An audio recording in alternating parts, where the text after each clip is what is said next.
I'm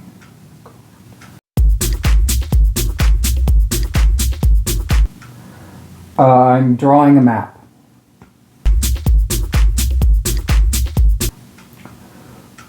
To use as a visual aid. See?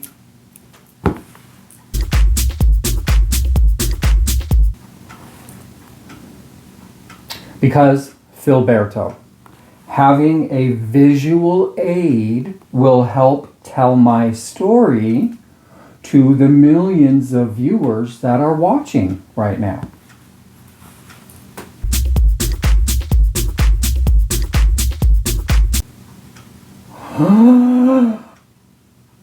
Ulysses, he's so mean. I know.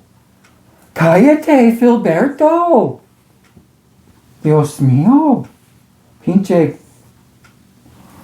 How do you say frog in Spanish? I'll have to look that up.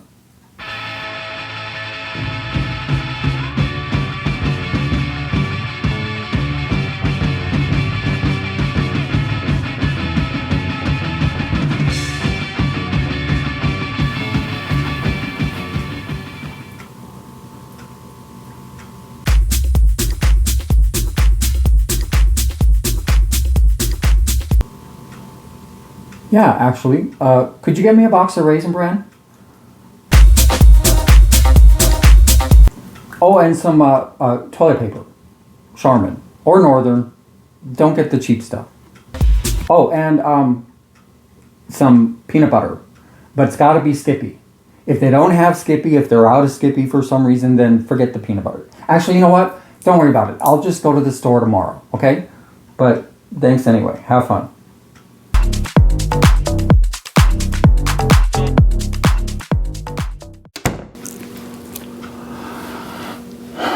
Uh-oh.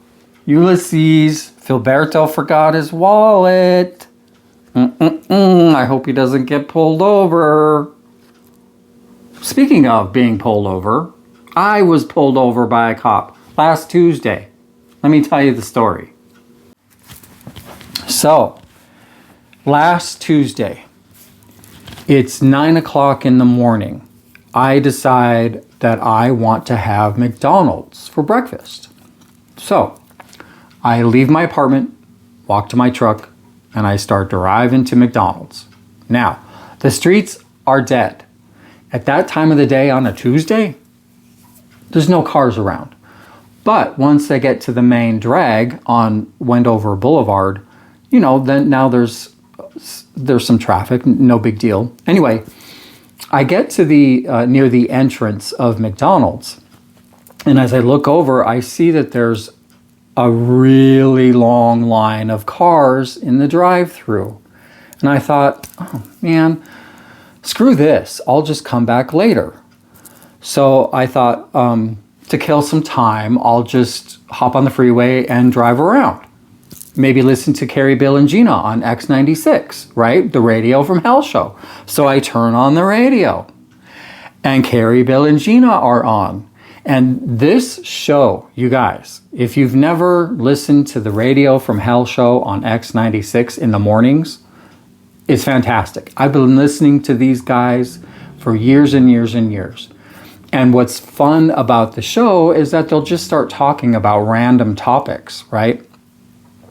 And it's funny.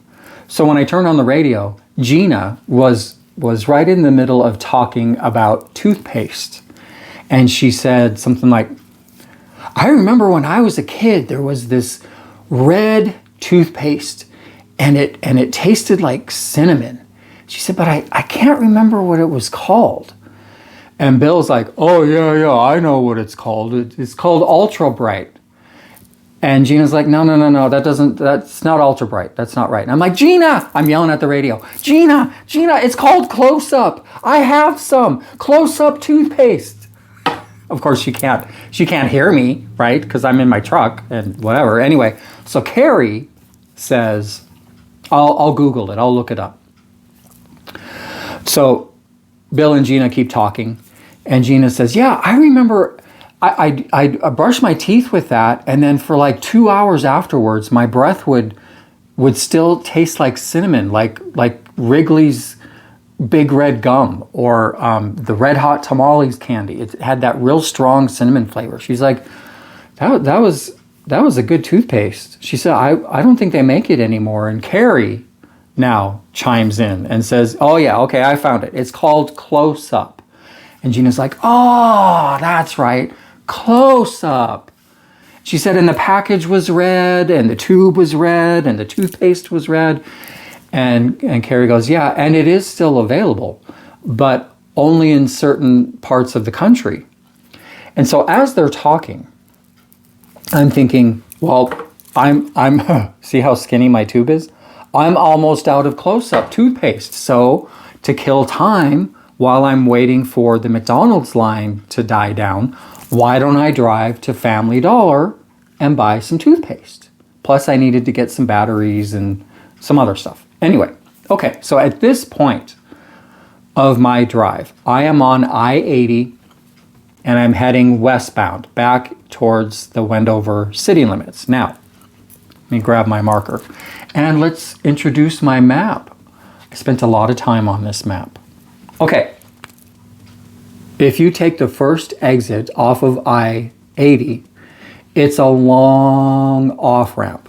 So you take the off-ramp and it winds all the way around, and then eventually you go over I-80 and you keep going and going and going, and eventually you get right outside the city limits of Wendover, and the closer you get to the city limit, the speed limit drops, right? It goes down. So when you're right on the outskirts of town, the speed limit is 35 miles an hour.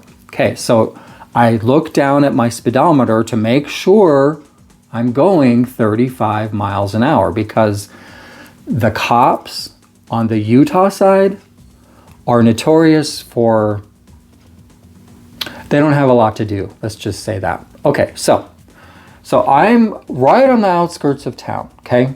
I'm going 35 miles an hour, and I'm on Wendover Boulevard, the main drag, okay? So I'm about right here. And as I'm driving down Wendover Boulevard, I see that right here, there's a cop car parked. So again, I check out my speedometer, make sure I'm going 35. And I'm like, okay, I'm going 35. And I'm in the right lane, and the cop is parked on the right side. So as I approach the cop, I turn from the right lane and I go into the left lane, okay?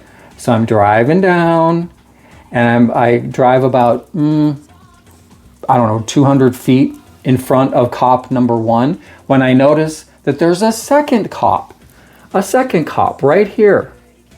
And cop number two has pulled over some poor schmuck, right? So I'm in the right lane and I see all of this, but I'm approaching Family Dollar, because Family Dollar is right here, right? So I'm in the left lane, and now I need to get back into the right lane so I can turn into the Family Dollar parking lot. Okay, right?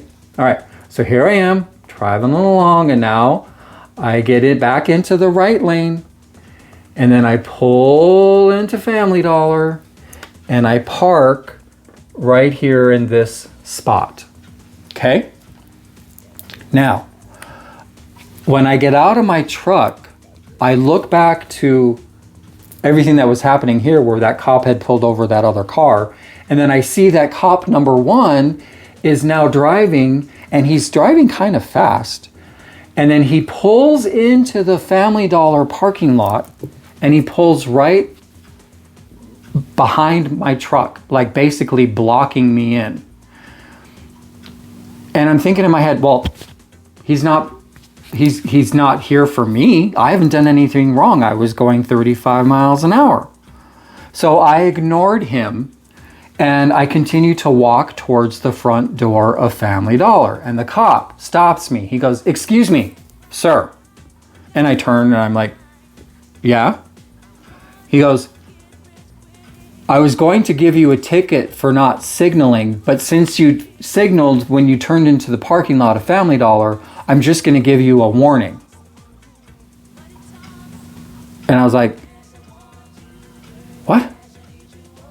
He said, "You didn't signal when you went from the left lane, or from the right lane into the left lane, But when you went from the left lane back into the right lane, you signaled. So because you signaled when you turned into Family Dollar, I'm just going to give you a warning. I'm like, okay, thanks. In my mind, you guys, in my mind, in my evil mind, I'm screaming at the top of my lungs, oh, you're right, Mr. Ossifer. I should have signaled for the 0 cars that were behind me. And I should have signaled for the 0 cars that were in front of me to let all of the 0 cars know that I was going from the right lane into the left lane. You're right. I'm so sorry I didn't signal for the 0 cars that were on the road at that time. Of course, I didn't say that. That's just what I'm thinking. Okay, right? Okay, so fine. Cop drives away. I go into Family Dollar. I get my close-up toothpaste. It's cinnamony fresh. I get my batteries and whatever else. Get back in my truck. I drive to McDonald's. Now, of course, at this point, the line has died down at McDonald's. So I get my food. Sausage, egg McMuffin, with a strawberry banana smoothie. Not that you need to know that. And I decided to go to the Pilot Travel Center parking lot and eat my food there. But the thing is, I was just I couldn't let this what just happened, I couldn't let it go. I couldn't stop thinking about it. Because here's the thing. Hear me out.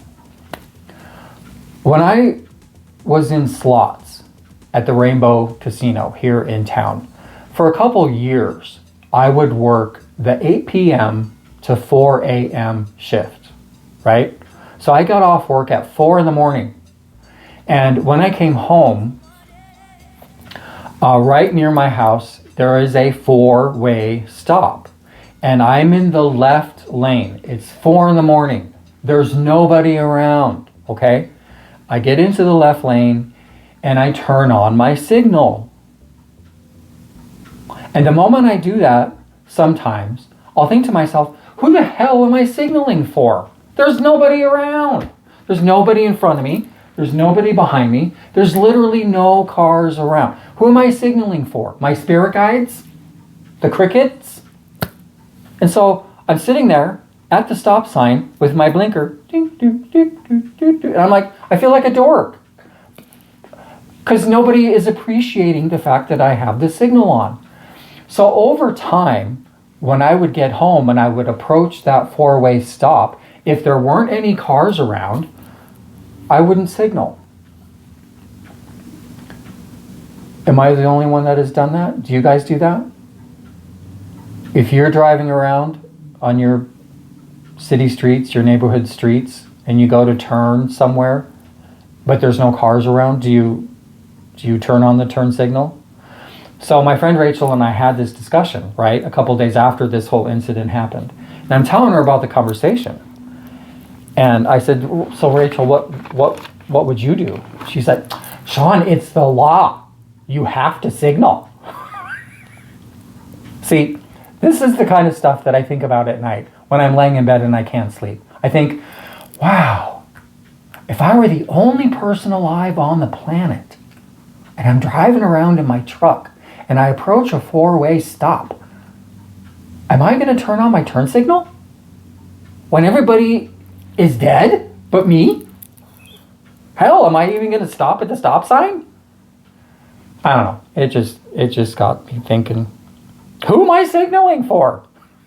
To signal or not to signal? That's the question. All right. Thanks for listening. See ya.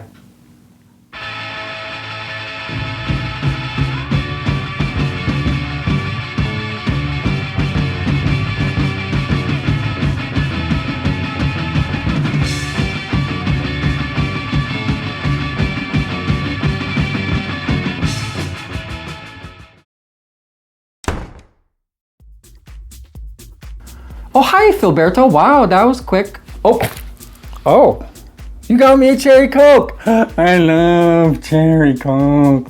Filberto, where did you get the money for this?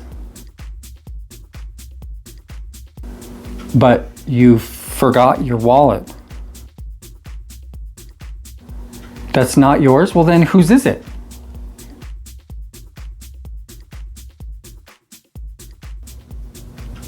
The mouse?